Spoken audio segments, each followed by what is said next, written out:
વિરામ બાદ અમદાવાદ શહેરમાં મેઘમહેર જોવા મળી રહી છે। હવામાન વિભાગની આગાહી અનુસાર શહેરના પશ્ચિમ વિસ્તારમાં વરસાદી માહોલ જામ્યો છે।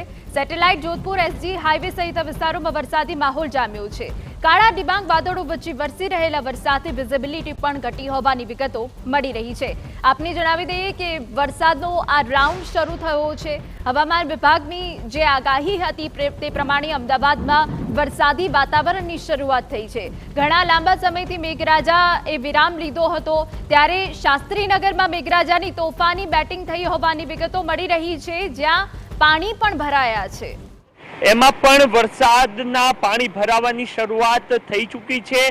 જો આ જ રીતના વધુ વરસાદ ચાલશે તો પાણી વધારે પણ ભરાય એ પ્રકારની શક્યતા હાલ જોવામાં આવી રહી છે। મહત્વનું છે કે થોડા સમય પહેલા જ આ અંડરબ્રિજ બનાવવામાં આવ્યો છે અને આ જે પ્રકારનો વરસાદ વરસી રહ્યો છે, જો આ જ પ્રકારે વધુ વરસાદ વરસશે તો પાણી વધારે ભરાઈ શકે પ્રકારની શક્યતા છે। લોકો આપણી સાથે છે, એમની સાથે વાતચીત કરશું। જી, શું કઈ કહેશો? પાણી જે પ્રકારને ભરી રહ્યા છે? એક મિનિટ જી, એક મિનિટ ગવર્મેન્ટ ને કહો આવા ફોકલા કામ ના કરે। હજી 6 મહિના નથી અંડરબ્રિજ બનાવ્યા ને આ પાણી ભરાઈ જાય છે, પબ્લિક હેરાન થાય છે અને રોડમાં ખાડા પડી ગયા છે। એનું કંઈક નિવારણ લાવો। વરસાદમાં મતલબ આપને લાગે છે કે વધુ વરસાદ પડશે તો આ પાણી વધારે ભરાઈ જશે? આખું પુલ બ્રિજ ભરાઈ જશે, આખો બ્રિજ ભરાઈ જશે। તો લોકો અહીંયાથી જે નીકળી રહ્યા છે તેઓ પણ ચિંતા વ્યક્ત કરી રહ્યા છે કે જો આ પ્રકારનો વધુ વરસાદ જારી રહેશે તો આ જે અંડરબ્રિજ છે એમાં વધારે પાણી ભરાઈ શકે છે। આ સિવાય લોકો ફરિયાદ કરતા અથવા તો નારાજ થતા પણ આપને અહીંયા જોવા મળી રહ્યા છે। મહત્વનું છે કે આ વર્ષે અમદાવાદમાં એટલે કે ધોધમાર કહી શકાય એવો અવિરત વરસાદ નથી વરસ્યો, પરંતુ જે પ્રકારે છેલ્લા અડધી કલાક કે કલાકથી વરસાદ વરસી રહ્યો છે એ ધોધમાર અથવા તો એક સાથે ખૂબ મોટા પ્રમાણમાં વરસાદ વરસી રહ્યો છે। એના જ કારણે આ પ્રકારના જે અંડરબ્રિજ છે એમાં પાણી ભરાવાની શરૂઆત થઈ ચૂકી છે। કેમેરામેન મનીષ ત્રિવેદી સાથે નરેન્દ્ર રાઠોડ, TV9 અમદાવાદ।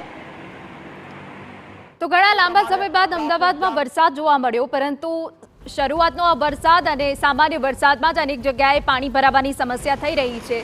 જોકે પાણી ભરાવાની સમસ્યાના કારણે વાહન ચાલકોને હાલાકી પડી રહી છે। ત્યારે અમે આપને અપડેટ આપી દઈએ કે જ્યાં ઘાટલોડિયામાં પણ ધોધમાર વરસાદ પડી રહ્યો છે। જી હા, લાંબા વિરામ બાદ અમદાવાદમાં મેઘમહેર થઈ રહી છે કે અનેક વિસ્તારોમાં ધોધમાર વરસાદ પડી રહ્યો છે।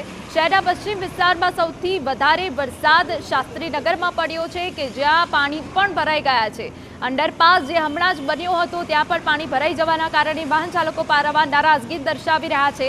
વિઝિબિલિટી ઓછી થઈ છે, જેના કારણે વાહન ચાલકોને હાલાકી પડી રહી છે। અલગ વિસ્તારોમાં છેલ્લા 1 કલાકથી ભારે વરસાદ વરસી રહ્યો છે ને તેને જ કારણે રસ્તાઓ ઉપર અને નીચાણવાળા વિસ્તારોમાં પાણી ભરાવાની પરિસ્થિતિ છે તે સર્જાઈ છે। આપ દ્રશ્યોમાં જોઈ શકો છો કે જે ચાંદલોડિયા બ્રિજથી જે સુરધારા સર્કલ તરફ જવાનો રસ્તો છે, એટલે કે ઘાટલોડિયા વિસ્તાર છે, ત્યાંના દ્રશ્યો છે અને આ દ્રશ્યો જોઈ શકાય છે કે થોડા જ વરસાદની અંદર એટલે કે જે રીતે 1 કલાક વરસાદ પડ્યો તેને લઈને કઈ પ્રમાણે છે પરિસ્થિતિ સર્જાય છે। ટ્રાફિક જામના પણ દ્રશ્યો સર્જાયા છે, કેમ કે સ્કૂલ છૂટવાની પણ જે સમય છે તે થયો છે અને બીજી તરફ છે ભારે વરસાદ છે તે વરસી રહ્યો છે। આ વિસ્તારમાં દર વખતે આ જ પ્રમાણેની પરિસ્થિતિ છે તે સર્જાતી હોય છે, કેમ કે જે રીતે થોડો જ વરસાદ પડે છે અને થોડા જ વરસાદની અંદર આ વિસ્તારમાં પાણી ભરાઈ જાય છે। જે સ્કૂટરના વ્હીલ છે ત્યાં સુધી આ પાણી છે તે ભરાયા છે અને દ્રશ્યોમાં જોઈ શકાય છે કે કઈ પ્રમાણે ટ્રાફિક જામની પરિસ્થિતિ સર્જાય છે।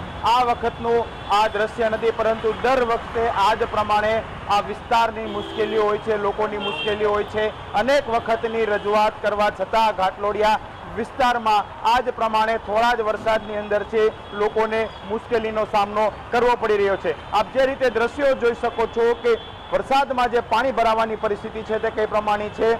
જે રીતે લોકો છે, વાહન ચાલકો છે, વાહનો બંધ પડતા પણ મુશ્કેલી સર્જાય છે અને જે રીતે અત્યારનો જે સમય છે કે સૌથી વધુ લોકો છે અત્યારે અવર જવર કરતા હોય છે, સ્કૂલ કોલેજ છૂટવાનો પણ સમય હોય છે અને તેને જ કારણે આ પ્રમાણેની પરિસ્થિતિ છે તે વિકટ બનતી હોય છે। હજી પણ આ જ પ્રમાણે વરસાદ વરસશે તો લોકોને વધુ મુશ્કેલીઓ પડશે, કેમ કે જે રીતે હવામાન વિભાગ દ્વારા પણ આગાહી આપવામાં આવી છે અને આજથી 5 દિવસ ભારેથી અતિ ભારે વરસાદની પણ આગાહી છે તે આપવામાં આવી છે। કેમેરા પર્સન ઇમરાન શેખ સાથે હરીન માત્રાવાડિયા, TV9। તો ઘાટલોડિયા વિસ્તારના અમે આપને દ્રશ્યો બતાવ્યા કે જ્યાં પાણી ભરાઈ ગયા છે, પારાવાર હાલાકી પડી રહી છે, ત્યારે અમારા સંવાદદાતા હરીન બાત્રાવાડિયા જોડાઈ ગયા છે. હરીન, આપ હાલ કયા વિસ્તારમાં છો? કેમ કે અમદાવાદમાં સામાન્ય વરસાદ પણ લોકો માટે મુશ્કેલીનો વરસાદ સાબિત થતો હોય છે.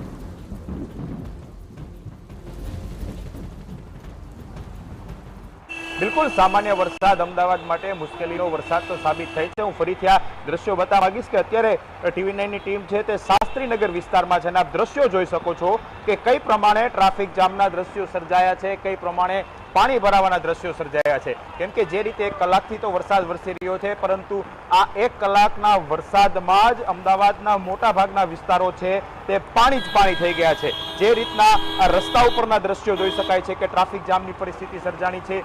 સ્કૂલ છૂટવાનો સમય થયો છે, લોકો છે, વાલીઓ છે તે બાળકોને તેડવા આવતા હોય છે અને કદાચ તેઓ પણ મુશ્કેલીમાં મુકાતા હોય છે.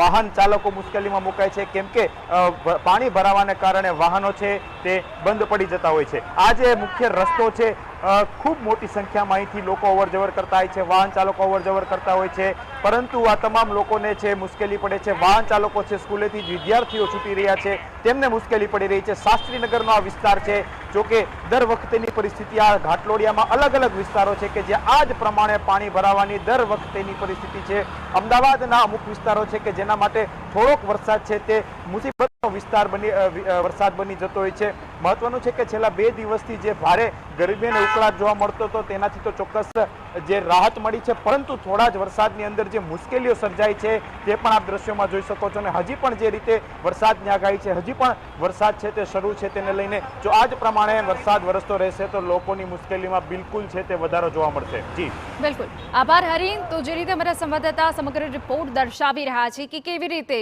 સામાન્ય વરસાદમાં પણ અમદાવાદ વાસીઓને હાલાકી પડી રહી છે. અનેક વિસ્તારોમાં હાલ વરસાદી માહોલ જામ્યો છે, નીચાણવાળા વિસ્તારોમાં પાણી ભરાયા છે.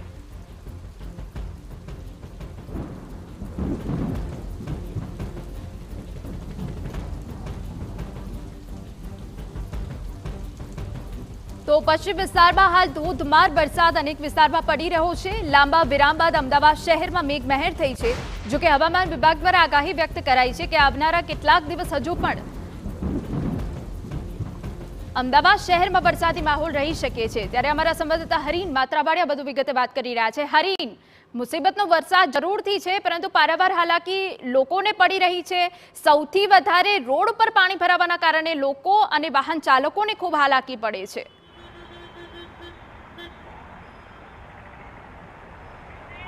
બિલકુલ હું દ્રશ્ય બતાવવા માંગીશ કે રોડ પર પાણી ભરાયા છે. વાહનોના જે વ્હીલ છે તે પણ ડૂબી જાય ત્યાં સુધીના પાણી છે રસ્તા ઉપર. મુખ્ય રસ્તાની વાત કરી રહ્યા છે. શાસ્ત્રીનગરનો વિસ્તાર છે કે સૌથી વધુ અહીં આ વિસ્તારમાં આ જ રોડ ઉપર છે વાહનોની અવરજવર હોય છે, લોકોની અવરજવર હોય છે. અત્યારે જે રીતના સમય થયો છે, લોકોનો સ્કૂલ કોલેજ છૂટવાનો સમય થયો છે, કેમ કે 12 થી 1 વાગ્યાની વચ્ચે મોટાભાગની સ્કૂલ કોલેજો છે તેમાં રજા પડતી હોય છે, છૂટવાનો સમય હોય છે, એટલે કે વાલીઓ છે બાળકોને તેડવા જતા હોય છે. અને મુખ્ય રસ્તા ઉપરના દ્રશ્યો બતાવું છું કે જ્યાં ટ્રાફિક જામના દ્રશ્યો તો છે, પરંતુ રોડની સાઈડમાં ભારે પાણી છે તેનો ભરાવો થઈ ગયો છે. અને જે રીતે દ્રશ્યોમાં જોઈ શકાય છે, ભલે કોર્પોરેશન તમામ વાતો કરતું હોય, પરંતુ દર વખતેની સમસ્યા છે. લોકો જાણે કે હવે આ સમસ્યાથી ટેવાઈ ગયા હોય. થોડોક વરસાદ પડે એટલે લોકો પણ હવે સમજી જાય છે કે આ વિસ્તારો એવા છે કે જ્યાં પાણી ભરાશે એટલે સાવચેતી રાખવી જોઈએ. લોકો સમજી ગયા છે, પરંતુ કદાચ કોર્પોરેશનની આંખ હજી નથી ઉઘડી કે આપણે કયા વિસ્તારમાં સૌથી વધુ કામગીરીની જરૂર છે અને કયા વિસ્તારમાં લોકોને મુશ્કેલીઓ છે તે પડી રહી છે. પરંતુ TV9 ની ટીમ જે રીતે અલગ અલગ વિસ્તારોમાં જઈ અને લોકોની મુશ્કેલીઓ બતાવી રહી છે, જે રીતના પાણી ભરાયા છે મુખ્ય રસ્તાઓ પર, જો આટલા જ વરસાદમાં પાણી ભરાતા હોય તો હજી પણ વરસાદ અવિરત છે તે શરૂ છે, તો જે નીચાણવાળી સોસાયટીઓ છે તેના હાલ બેહાલ થવાના બિલકુલ જે રીતના વરસાદ ચાલી રહ્યો છે તેને લઈને લાગી રહ્યું છે. પરંતુ અત્યારે જે રીતે પાણી ભરાવાની પરિસ્થિતિ છે તેને લઈને લોકોને મુશ્કેલી પડે છે. ટ્રાફિક જામના દ્રશ્યો 4 રસ્તાઓ પર, દરેક 4 રસ્તાઓ પર આ જ પ્રમાણે ટ્રાફિક જામના દ્રશ્યો છે તે સર્જાઈ રહ્યા છે. શાસ્ત્રીનગર જે આપ 4